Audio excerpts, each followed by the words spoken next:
This is The Unholy Union, a podcast where you'll be subjected to highly offensive marital discourse. If you do not feel insulted during this week's episode, don't worry, we'll try harder next week. If you can relate to our ramblings, we want to be friends with you. If you believe that we take it too far or our mouths are too much for you, then with as much love and sincerity as we can muster, you can suck it. Welcome to The Unholy Union. It is 79 degrees right now in Florida. I don't like it. It's cold. I do like it. I fished for 15 minutes this morning, and it was awesome. Was it now? Yeah. You sat in the car. Yeah, with kiddo watching videos. Yeah, it was wonderful. I don't understand why neither one of you can just be outside in nature and enjoy it, especially when it's 79 degrees. We can, but we're addicted to Johnny Tsunami, I think is his username on Instagram. And he does all those videos where he... making fun of that lady. Yeah, mimics the coffee lady. The coffee lady. Oh, my God. I did want to talk about that, too. I'm glad we just randomly got on this, because if she thinks she's sexy, she's not. She is a living meme because of what she's doing. Well, I mean, she's making coffee recipes. Like, that's a big thing in... Okay, I understand, but there's a way to do it to not be so cringe. You don't like it when she says, honey. No, that's what I'm saying. Is she doing it on purpose to be like a meme? Like, is she trying to be funny, or is she doing it to be serious and try to be like this sexy coffee? A little bit of both, to be honest. Because it's awful. I'm like, when she does that breathy crap, I'm like, I know your breath is humming. Well, I'm sure some other men would be like, ooh, like, I don't know. I want to smell your stinky breath. I feel like feet. I don't know. It's weird. But we like those videos and it cracks us up. So yeah, we spent some time watching those videos. 15 minutes of TikTok. It was funny. Ugh. Watching all those. And our daughter likes to mimic it too. She'll say, caramel. I know, yeah, she does a really good job making fun of that lady too. Mm-hmm. It's so good. Coffee. Perfect. Right. That's the catchphrase right now is perfect. I don't like it. Okay, well, I'm glad you weren't there. That's rude. Well, you don't like it. So let's talk about the elephant in the room. We took a break. We did. We took a little bit of a break. We did. And one of our listeners, Aaron, decided to give me shit through email. Love you. It's all love. Yeah, we took a little break. We did. And it was kind of we would have notified everybody and kind of said previously, but it was kind of an impromptu type deal. We're bad about social media. We really need to leverage it more when we take these kind of breaks. Like, we're not dead. Right. I don't know. Social media is just something else to try to keep up with, and it's not very easy to do. Yeah, we need to be better about it. But we took a break for mental health purposes and other things that are going on within the family. But specifically, you get so bogged down with bad news. Oh, yeah. That you just need to take a break from it. But before we get to that, some of the things that have been going on, our cat has a UTI. Yes, I think he's been finding some dirty cat. You probably getting one of them alley cats in here, paid her $5. Uh-huh. Or whatever. Is that what happened? Yeah, paid her 5 ounces of catnip. Oh my God. And yeah, now he's suffering the consequences. We all are. Right. That poor cat. I felt so bad for him. He just dribble all over the place. I mean, you could see that he was almost panicking because he couldn't make it to the litter box. Mm-hmm. And he would take off running, and then he couldn't make it, so he'd just squat wherever he was. And I'm like, oh my goodness. I felt so bad for him. Yep. So we had to take him to the vet, and now we have to give him medicine. And he's on a special diet because he has what they call crystals in his bladder, which is a normal thing for cats, but they want to make sure that it doesn't become like a major blockage, right, to where he has to have surgery. So this diet supposedly increases the acidity of his piss. It was just gross. And how do you make cat piss more acidic? I don't know. That stuff stinks already. Oh my God. But yeah, so it supposedly will dissolve said crystals before they become a problem. Yeah, and to give a cat medicine, like, that is no easy feat. Well, to be fair, he isn't that bad. I just have to pick him up. Yeah, he don't like it, but I got to pick him up and kind of hold his arms and legs down. I guess he has 4 legs.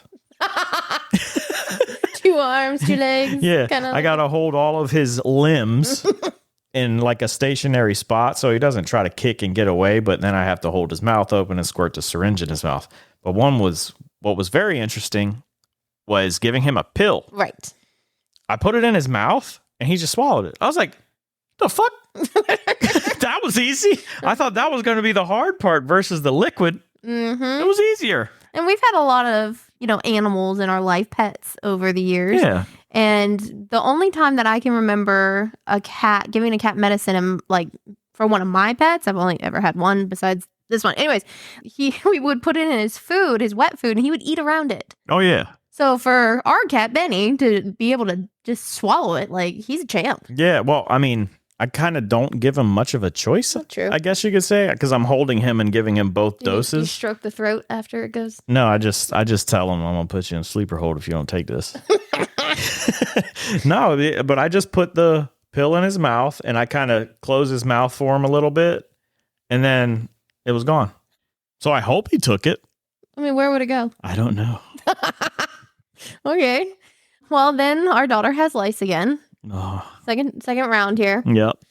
And I will tell everyone that treatment, the Nix stuff, is gross. It is the most vilest crap, but it does work, but it's nasty. Mm-hmm. It's like you might as well pour olive oil all over your head. Right. And it doesn't come out easy. Yeah. It is very oily and it stays in your hair for a while. And I get that's probably the point and purpose. Yeah. It says it suffocates everything. Right. But it's so gross. I guess that's why you're supposed to leave it in for 10 minutes so that you know for a fact, like everything's dead. They can't hold their breath for 10 minutes. It's dead. You're all dead. But it's nasty. I don't like lice. It's not fun. The comb that they give you to go through the hair, it's a pain in the ass because it tugs the hair and then your kid yells at you and wants to cut your arms off. Yep. It's awful. That's a normal morning though, every time we brush our hair. But it's worse with that thing because it's so fine to catch the eggs. Oh my God. Mm-hmm. The nits. Yeah. So it's just been fun over here in the household. Oh, the hair. Now, but I have also been having some health issues. Nothing serious, and it's essentially unexplained woman issues, and I'll leave it at that.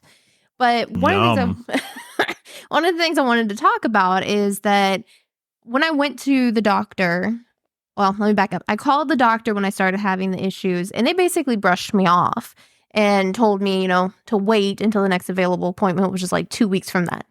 Okay, fine. They're not concerned. I won't be concerned. Get into the doctor's office, and the doctor basically says, I'm not concerned. These are natural side effects, so nothing to worry about, right? And I'm looking at her like, you don't really know the full... you weren't there, right? She wasn't there in the moment when I was having these issues. So she doesn't know the full extent. No. And I'm trying to explain it to her, but she's still kind of brushing it off. So I really went into advocating for myself with my doctor. Like, no, I hear what you're saying, that maybe this is normal, but can we please double check? Yeah, let's like, you're not even she's looking at me as a person, but like not inside of me where things are happening. Yeah. I'm sorry. I don't mean to be graphic. My point is though, like advocating, right? Like doctors sometimes feel like they will brush us off, right? Oh, I mean, it was the same thing with the OCD stuff we went through. Right. Your first initial appointment is going to be an hour. You're going to sit down with me. You're going to explain everything. Blah, blah, blah, blah, blah. It was like 10 minutes. Right. Okay.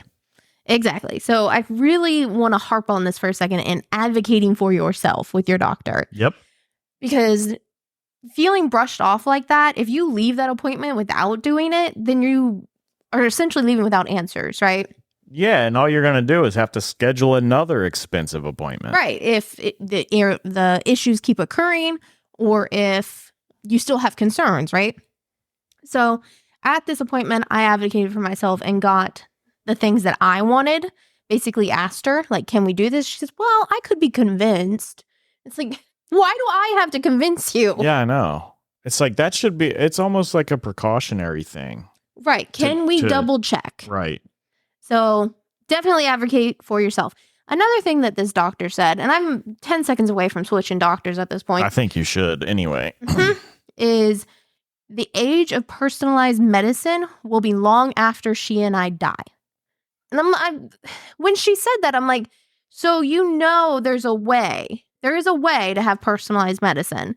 And it's to understand someone's hereditary history, their genetic makeup, like hormonal balance. Right. Understand the person and then treat the person rather than, oh, you have this list of symptoms. That sounds kind of like this over here. Yeah, it's awful. But to be fair, she's probably not wrong because of the way America's health system is.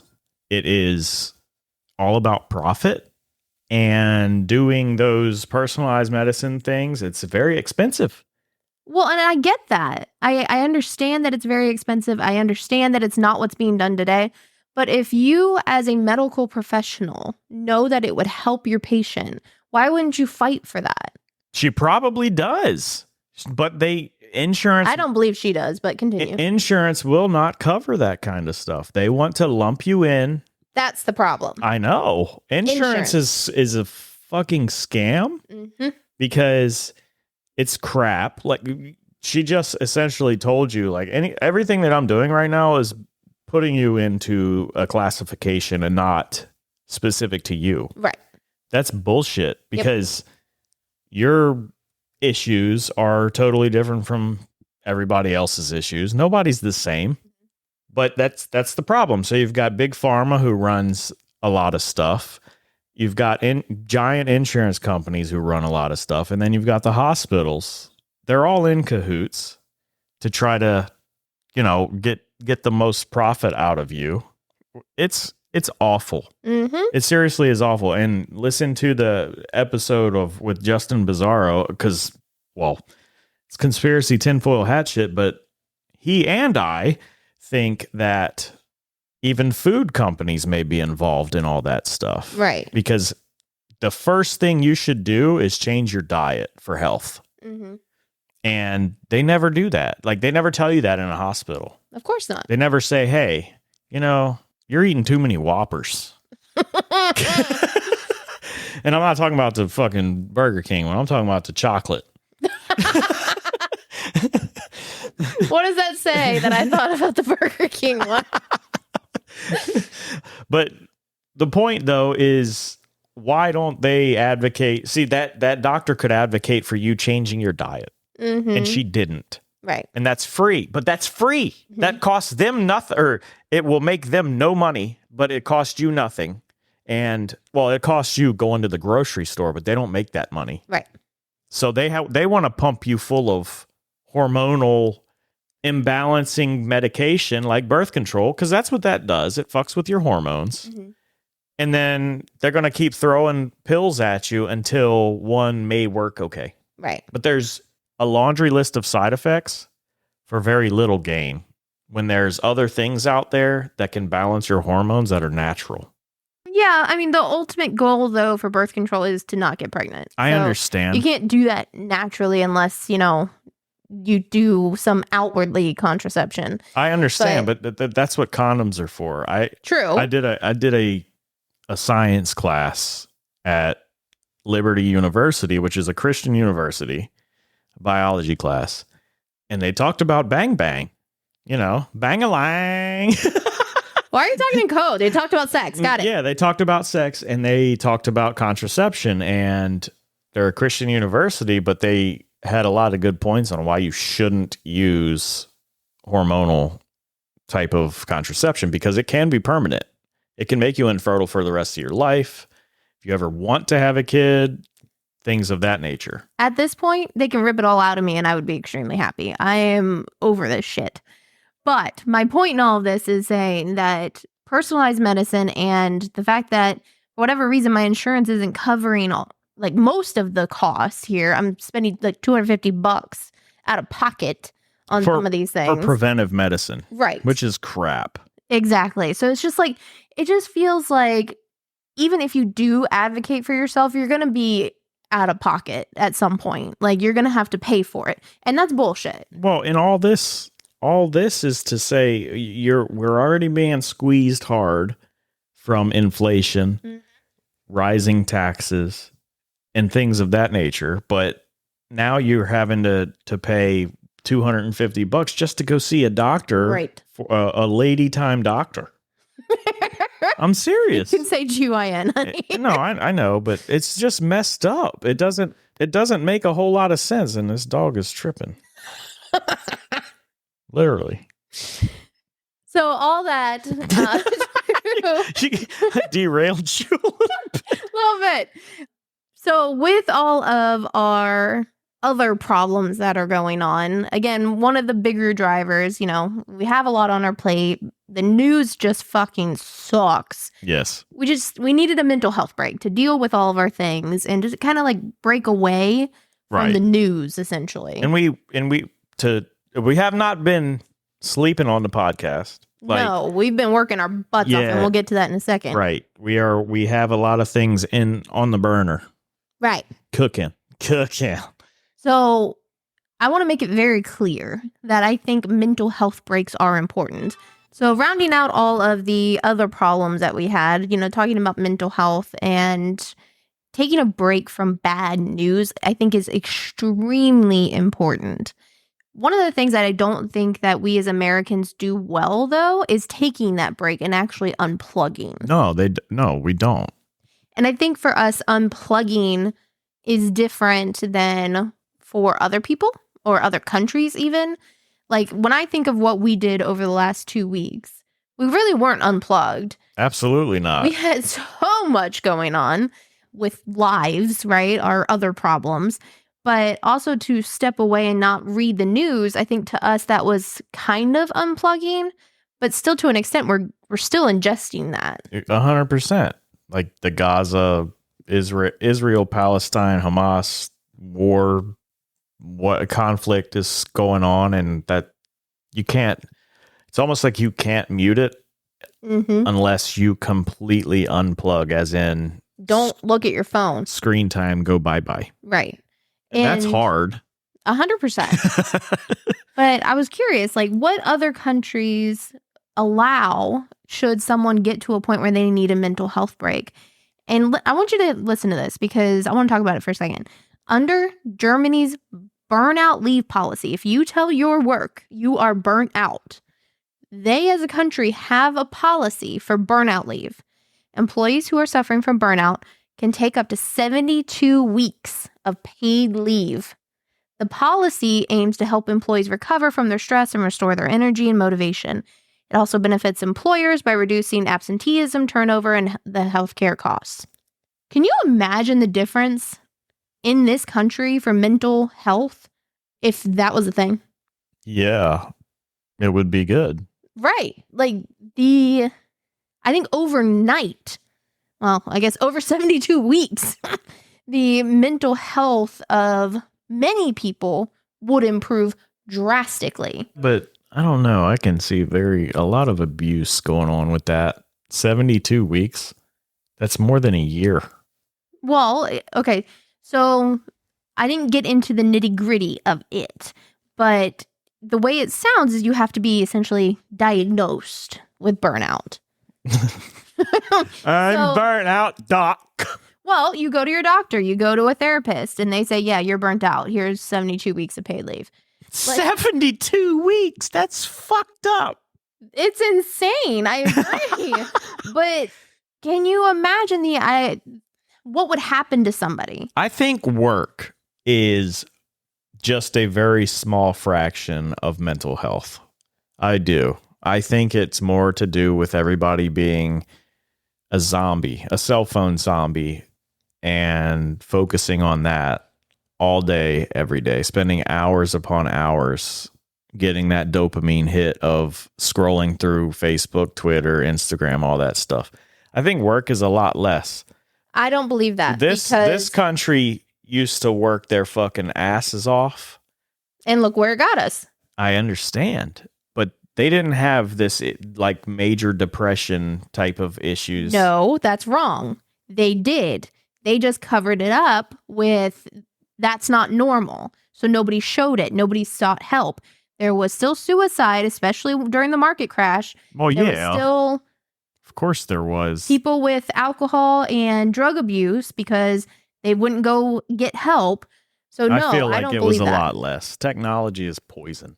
Well, I agree that technology isn't helping for sure. And maybe it is making it happen more. But to say that it didn't happen back then. I'm not saying it didn't happen back then. I guarantee you it was less prevalent. They didn't have access to 24-hour sensationalized negativity penetrating their brain meat. And I agree with that. You and I went out Friday morning to pick up a crate for the cat to take him to the vet. And we saw high schoolers at the bus stop. Not one of them was talking to each other. Not one kid was talking to another kid. They were all buried in their cell phones. It was sad. Actually, there were two kids and they were sharpening sticks into like spears. Yeah, they were about to kill each other. They're about to 300 and shit. But yes, to your point, the majority of them were locked in their phones. Extremely weird. I'm like, how is that good for you? Because we're social creatures. Right. And no, you cannot replace social with social media. That's not the same as you looking at somebody in the eye directly and talking to them. Well, they actually just did a study on that, and I think it's one of the articles that has been published on the side of going back into the office. When you have face-to-face meetings, you have more neural pathways that are active than when you're on a Zoom meeting. I mean, I can kind of believe that, I think, for sure, because you're 90% of the people that I meet with on a Zoom call, they don't have their cameras on, first off. So it's like, I'm just talking to a voice. Right. But when you turn your camera on, it's a little bit better, but I still don't think it's 100%. No, you're still not getting that face-to-face interaction. Now, I'm not saying that you can't adjust to that and still kind of, make it work, but I don't think it's as good.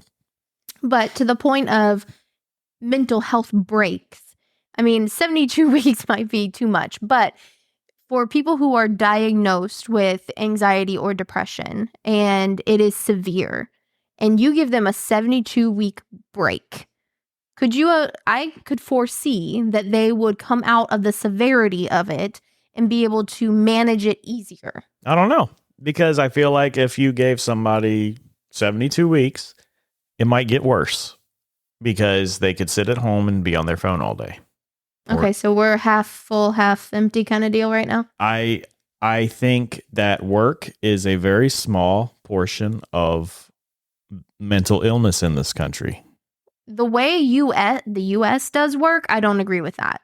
The way the U.S. does work is we do overtime. We do clock in, clock out to the minute. No, I agree. I think that's wrong. That's too much. I think flexibility is more of a fixer than just giving you 72 weeks off. Saying like, hey, I got to take my kid to school on Mondays and Tuesdays. Can you just let me come in half hour late? And if work should be like, absolutely. But if you give your employees that kind of flexibility, then that helps a lot.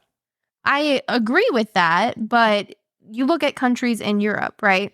Or I see the lady who moved to Italy from the US or Spain, one of the two, in the way she works. Like in the first year, she had the American mentality, clock in, clock out. In the second year, she took an hour lunch break and got more acclimated to the way of life in Europe. And then by her third year, it's, she works when she works, she gets it done, and that's the end. So the idea of the way Americans work, I think something like a burnout policy would be helpful. 72 weeks might be a lot, but if the U.S. does work the way that it does now forever, I think mental health is going to get worse. It will, probably. But like I said, I feel like you can't just give people 72 weeks off and expect things to change, because I think that may be a part of the problem, but it's not the solution to everything. Well, work sucks. Everybody fucking hates work. Okay, Blink-182. But it's other things. It's the cell phone addiction. It's the TikTok Keeping up with the Joneses. garbage. It's filtering yourself, and everybody's fake now. It's getting lip filler because why? All that to say that breaks are important, though. Again, 72 weeks might be a lot, but yeah, but I think breaks are good, but you should make sure you take a break from a lot of things, not just your work. Right. Okay. I can get on board with that. So if you took a break from work, took a break from social media, took a break from whatever stressors are going on in your life and really truly disconnected. Right. So I found this definition. I think it's really important that at their core, mental health breaks are about creating a space, both physical and emotional, that allows you to step back from your regular routines, commitments, and responsibilities to focus on restoring your mental well-being. So I think, to your point, like that's a multi break from a lot of things. Right. Not just one. And I would recommend people buy a dumb phone off of Amazon and swap SIM cards if you want to truly do a detox of like the digital nature. Perfect. Okay. But yeah, seriously though, buy like a cheap flip phone off Amazon and swap SIM cards when you need a break from social media. Force yourself, because it's very difficult to have a smartphone in your pocket and not grab for it. Right. Well, I think the last thing to kind of close up mental health and or just health in general, Matthew Perry passed away. He did. And he was Chandler on Friends, if you don't recall. But they did that reunion show for HBO. He was the realest one on there. I love that guy. He was very real on the show, but he also looked horrible. No, he did. He had a lot of health issues from substance abuse. Mm-hmm. So much to the point where his colon almost exploded. I think it did explode. Ugh. And he had a 2% chance to live, and he actually lived. But I wonder, like, it was an apparent drowning is the last I've seen on the news, but that's strange. It makes you wonder, did he relapse? And it does. Well, I mean, I'm sure we'll find out more over the next couple of weeks, but that's sad. He was one of my favorite characters. I mean, Ross is probably top for me, but me too. he was up there because of, I don't know, the kind of humor that he had. Yeah. He was goofy.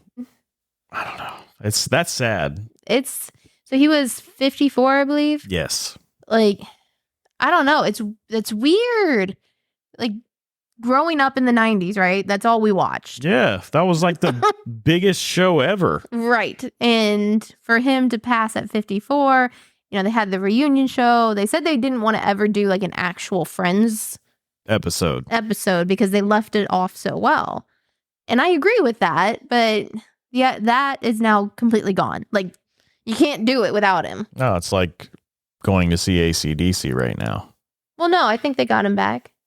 AC/DC? And like fucking 60% of the band is. Well, I meant the lead singer. Dirt napping. I meant the lead singer. I know, but it doesn't make sense. It's not AC. I hate when bands do that crap. Or Leonard Skinnerd. Yeah, it's not them anymore. You are lying. Yeah. The brand that band is gone. Leave it alone. Right. Say AC/DC 2 or something like that. The sequel. There you go. I don't know. It's sad. I'm hoping that it was just, natural causes and all that good stuff. It's not good no matter what it is, but hopefully it's not a relapse thing. And it just makes me think, like, did other generations experience, and I'm not saying that I'm taking this like really hard, depressed kind of thing. I mean, it sucks, right? Yeah. But did other generations have this kind of attachment to shows or I doubt it. Actors the way that millennials do? No, because they all went outside and touched grass. Okay, we're back to that. Yep, screen time bad. Yeah, screen time bad. I get it. It's not good. I mean, I'm tired of hearing about Taylor Swift and that football guy. I don't give a fuck. Well, I hope they're happy, but other than that, don't care. It just makes me wonder, like, if any other generations really had the tie that millennials do. Like, it seems like it started with millennials, right? That we really tied to actors on the screen. Yeah, I mean, that was the media was big. I mean, TV and stuff. Now it's internet, but right. Back then it was television, like Home Improvement, Friends, Boy Meets World. Boy Meets World. Yeah, exactly. All that stuff. All the cartoons. Hey Arnold, Doug. I miss all that stuff. I really do. But you know what's weird is I tried to watch that the other day. Doug? Yeah. Oh my God, it's awful. I feel like everything that we watched as kids it's probably cringe now. It is. It's like you have that nostalgia and you're Did like, you hear me? Gen Z, cringe. Oh my God. But you have that nostalgia and then you look at it, you're like, holy crap, I watched this religiously and I thought it was so good. It sucks. Well, Halloween's coming up. Yay. I wonder if anybody will dress up as Chandler Bing. Too soon? No, I mean, that's good. That's a way to keep his memory alive. But how do you dress up as a normal person? Well, so you could probably do it with Joey, the character Joey, more than you could with Chandler because Joey put on those pile of clothes. Remember that episode? Yeah. Yeah, that would be funny. But our kiddo is going to be zombies. The movie Halloween. Bleh, the Disney movie Zombies. The girl. Her name is Addison. She's a cheerleader. So our kiddo is going to be her. But she talked about cutting her hair. I was like, you can't cut your hair until after Halloween. She doesn't want to do that. Yes, she did. She told me. She don't want to. She said, I hate brushing my long hair. Yeah, I don't get it. It's like World War III when we have to brush your hair in the morning. Every time. Every time. But we also have some, like you said, some exciting things coming up. We've been working hard on trying to get our next interviews lined up. We have a musician interview cooking, and it's not Oliver Anthony, so don't get excited for Oliver Anthony, but this guy's name is Charlie Marks. He's a folk musician, bluegrass guy. He's really cool, and he's got some good stuff on Spotify. So we're going to have him on probably next week.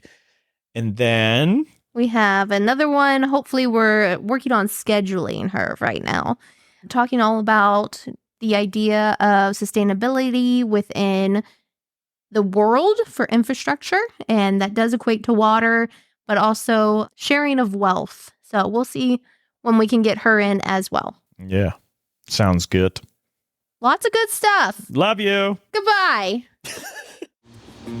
Thanks for listening to the Unholy Union podcast. For more Unholy Union content, check out our social media at Unholy Union Cast on Instagram and Twitter. We also have Facebook and TikTok. Want to support the podcast? Rock some merch. Check out our merchandise store on our site at unholyunionpodcast.com. Again, thank you for listening, and we hope to have you back next week. It's what you do with things you want.